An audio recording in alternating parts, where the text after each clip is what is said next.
Hello everyone. UP BEd entrance में counselling के date का वेट आप सभी कर रहे हैं और जैसा अनाउंस किया गया था कि 1 जुलाई से काउंसलिंग स्टार्ट होगा। अभी थोड़ा सा डाउट लग रहा है क्योंकि अभी तक जो है ऑफिशियली नहीं दिया गया है, लेकिन जब भी आएगा डेट हम आपको अपने इस चैनल के माध्यम से बता देंगे। आज ये जो वीडियो हम लेकर के आए हैं वो सब्जेक्ट कॉम्बिनेशन को लेकर के है। अगर आप बीएड में एडमिशन ले रहे हैं यूपी में तो आपको दो चीजों का ध्यान रखना है कि आपका सब्जेक्ट कॉम्बिनेशन क्या बनेगा और जिस जगह पे आप अपना एडमिशन ले रहे हो वहां पर वो सब्जेक्ट है या नहीं। ये बहुत सारे बच्चों के साथ ये गलती बोलो, मिस्टेक बोलो या फ्रॉड बोलो, ये होता है। बच्चा एडमिशन ले लेता है और उनको पता नहीं है कि वहां पे उनका सब्जेक्ट मिलेगा या नहीं मिलेगा और फिर लास्ट में बच्चा जो है वो फंस जाता है। तो ये नहीं करना है। आज इस वीडियो में हम यही बात करेंगे कि आप अपना सब्जेक्ट कॉम्बिनेशन कैसे देख सकते हो और जिनके भी थ्रू एडमिशन ले रहे हो उनको सब्जेक्ट कॉम्बिनेशन का नॉलेज है या नहीं, क्योंकि मोस्ट ऑफ लोगों को नहीं होता है। जब उनको खुद ही नहीं पता है कि सब्जेक्ट कॉम्बिनेशन क्या है, कहाँ पे क्या कौन सा सब्जेक्ट मिल रहा है, कौन सा बच्चों को मिलेगा, तो वो आपको क्या ही बताएंगे। तो इन सभी चीजों से आपको सतर्क रहना है। और अगर आप यूपी से बीएड करना चाहते हैं, हमारे थ्रू आप जो है एडमिशन लेना चाहते हैं तो मोस्ट वेलकम है, आप हमारे थ्रू जुड़ सकते हैं। मैं आज इस वीडियो में बताऊंगी कि कौन कौन सी यूनिवर्सिटी में हम आपका एडमिशन करवा रहे हैं और कौन कौन सी यूनिवर्सिटी आप लोग के लिए सही होगी, वो सारी चीजें आपको बताई जाएगी। तो वीडियो को लास्ट तक देखिएगा और अगर पसंद आए तो इसको लाइक और शेयर भी कीजिएगा। जो बच्चे यूपी में एडमिशन ले रहे हैं बीएड में, इस प्रोसेस में इंक्लूड है, उन तक भी शेयर कीजिएगा ताकि उनको सही नॉलेज मिल सके। चलिए स्टार्ट करते हैं। यूपी बीएड एंट्रेंस के काउंसलिंग का डेट अभी नहीं आया हुआ है। काउंसलिंग का बताया जा रहा था कि 1 जुलाई से स्टार्ट हो जाएगा, लेकिन देखो जैसे ही अपडेशन होगा वैसे हम आपको इंफॉर्मेशन दे देंगे। यहाँ पर ये हमारा जो है पैम्पलेट है जिसमें आपको जो चीजें हम आपको प्रोवाइड करेंगे वो यहाँ पे लिखा हुआ है और जो चीजें आपको प्रोवाइड की जाएगी वो हम लिख करके भी देंगे आपको, ताकि आगे इन फ्यूचर आपको किसी भी तरीके की परेशानी ना हो। इसमें आप लोग को एनसीटी एफिलिएटेड कॉलेज मिलेगा। ये मोस्ट इंपॉर्टेंट क्राइटेरिया है कि आपका जो भी कॉलेज में एडमिशन ले रहे हो एनसीटी से एफिलिएटेड होना चाहिए। ये हम वेरीफाई करते हैं, उनके सारे डॉक्यूमेंट्स देखते हैं, तो नो इश्यू, कोई टेंशन नहीं रहेगा आप लोगों को। प्रैक्टिकल इंटर्नशिप का जो है फीस इसमें आपको इंक्लूड रहेगा, कोई एक्स्ट्रा चार्ज नहीं, ठीक है। सारी रिस्पॉन्सिबिलिटी हमारी रहेगी।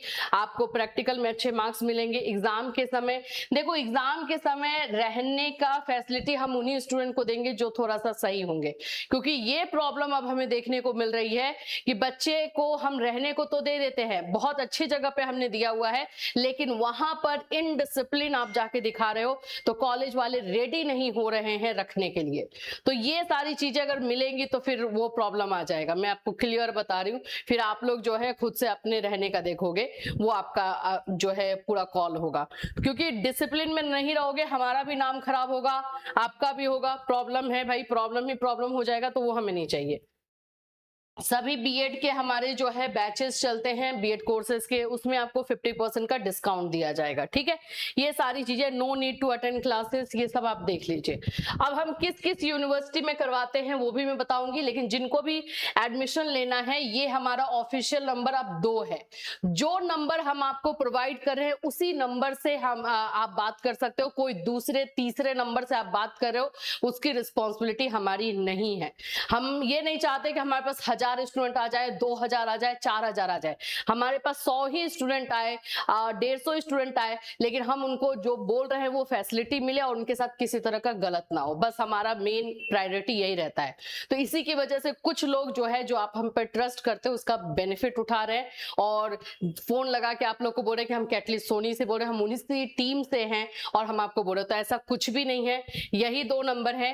पहले वाला नंबर आप लोग को बहुत अच्छे से जानते होंगे, काजल मैम का है। क्योंकि आपके कॉल ज्यादा आ रहे थे तो हमने एक और नंबर लिया है, ये है कुसुम मैम का। ये कुसुम मैम से आप जो है बात कर सकते हो, नया नंबर है ये।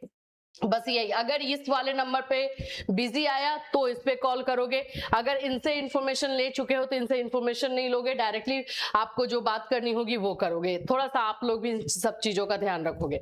अब चलिए बात करते हैं कि किस किस यूनिवर्सिटी में एडमिशन जो है हम आपको करवा रहे हैं। ये बहुत दिनों से क्वेश्चन था कि मैम आप यूनिवर्सिटी क्यों डिस्क्लोज नहीं कर रही हैं, क्योंकि इसलिए नहीं कर रही थी ना बाबू, क्योंकि इस बार देख रहे हो सीट का मारामारी क्या है। 4 लाख बच्चों में से सिर्फ 2,38,000 को जो है मिलने वाला है सीट, बाकी बच्चों को सीट नहीं मिलेगा। अब आप लोग रैंकिंग के थ्रू जाइए, जैसे जाइए आपका चॉइस है, आप डायरेक्टली आके हमारे पास सीट बुकिंग करवाइए, जितना जल्दी हो सके आपका चॉइस है, इसीलिए हम नहीं दे रहे थे। फाइनली सीट हर जगह कंफर्म हो चुका है। सीसीएस यूनिवर्सिटी हमारा जो है फर्स्ट है, सीसीएस यूनिवर्सिटी। सेकेंड हमारा जो है आप लोगों का बुंदेलखंड है, बुंदेलखंड में ये सेकेंड यूनिवर्सिटी है हमारी, ईयरली है। अभी मैं आपको जो भी बता रही हूँ ईयरली है, क्योंकि हम प्रिफर करते हैं कि हमारे पास बिहार झारखंड के बच्चे ज्यादा आते हैं, तो वो सेमेस्टर में जाएंगे दौड़ते रह जाएंगे साल भर, इसीलिए ईयरली। ये भी ईयरली है, ये भी ईयरली है। एंड तीसरा हमारा है आगरा यूनिवर्सिटी, ये इस बार से सेमेस्टर हो गया। आगरा यूनिवर्सिटी सेमेस्टर है, लेकिन इसमें ये बेनिफिट है कि आपको प्रैक्टिकल में नहीं जाना होगा। लास्ट एग्जामिनेशन जो फोर्थ सेमेस्टर का होगा उसमें में भी जाना हो सकता है, इधर में आपको फर्स्ट सेकंड थर्ड सेमेस्टर में नहीं जाना होगा। ये है तो आगरा यूनिवर्सिटी है जो सेमेस्टर सिस्टम है, तो इसमें भी आप जा सकते हो, और क्योंकि सिलेबस भी कम हो जाएगा तो मार्क्स भी इसमें अच्छे आएंगे। एंड द लास्ट हमारा है अवध यूनिवर्सिटी। अवध यूनिवर्सिटी के लिए मैं ये बता देती हूँ, इसमें जो अभी फीस आपको बताया जा रहा है उसमें हो सकता है कि बढ़ोतरी हो जाए, तो फिर ऐसा नहीं है कि हमने जो बोला है वही रहेगा, क्योंकि अवध में बहुत सीटों को लेके मारामारी हो रही है, इसीलिए मैं क्लियरली बता रही हूँ। ये तीन यूनिवर्सिटी में कहीं भी लोगे जो बोला जाएगा वही होगा अभी, क्योंकि सब जगह से रिटर्न मिल चुका है, सभी जगह से जैसा हमारा प्रोसेस होता है वैसा मिल जाएगा, वही आप लोगों का भी सीट इमीडिएट बुक हो जाएगा, इसमें भी और इसमें भी। ठीक है, तो आप जल्दी से जल्दी इस यूनिवर्सिटी को बुक करवा सकते हो। चौधरी चरण सिंह यूनिवर्सिटी, सीसीएस को हम लोग बोलते हैं चौधरी चरण सिंह यूनिवर्सिटी। तो जल्दी जल्दी काम करोगे तो होगा, नहीं तो इस बार बहुत सारे बच्चे विदाउट एडमिशन रहेंगे। डीएलएड भी आ रहा है, डीएलएड में भी रहेगा, लेकिन फिलहाल बीएड के लिए आप लोग ये चीजों को देख लो। ठीक है, चलिए अब आते हैं सब्जेक्ट कॉम्बिनेशन को लेकर के। देखो सब्जेक्ट कॉम्बिनेशन को लेकर आज नहीं, मैं लास्ट 9 ईयर्स से बता रही हूं, आपको भी पता है हमारा ये चैनल पूरी तरीके से जो है बीएड के लिए ही डेडिकेटेड है। बीएड के लिए इंफॉर्मेशन हो जाए, क्लासेस हो जाए, सब कुछ देता है। सब्जेक्ट कॉम्बिनेशन के बारे में भी हमने ही आपको बताया था, और तब जाके अवेयरनेस फैली, बहुत बच्चे जो है तब जाकर बात करने लगे, हमें अच्छा भी लगा। उन्होंने बोला भी कि मैम आपने ही बताया था तो हमें नॉलेज मिली है, हमें अच्छा लगा, चलो 4 बच्चों को तो वही इंफॉर्मेशन मिली। लेकिन बीएड में एडमिशन लेते समय अगर आप इन चीजों का ध्यान नहीं दे रहे, कुछ लोग बोलते हैं कि भाई बीएड के सब्जेक्ट का उतना मायने नहीं रखता है।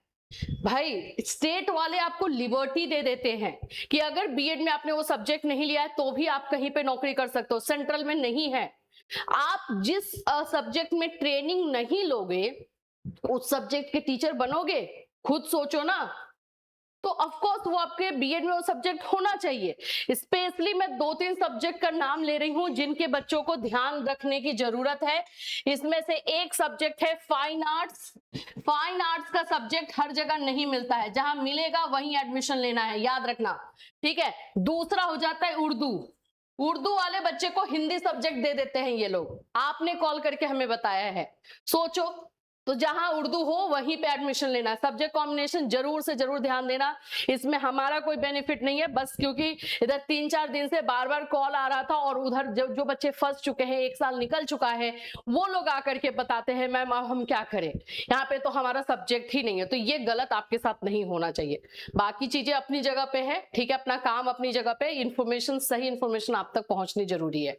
तो इन सभी चीजों का ध्यान रखोगे कि आप जो भी बीएड में एडमिशन ले रहे हो वहां पे आपका सब्जेक्ट जो भी आप लेने वाले हो वो होना चाहिए, वो होना ही चाहिए। ठीक है, अब आप जैसे तैसे लोगों से लेते हैं जिनको लिटरली बीएड के बारे में कुछ भी नहीं पता है, और उसके बाद फंस जाते हो, फिर आगे कॉल करते हैं मैम आप बताइए हम क्या करें।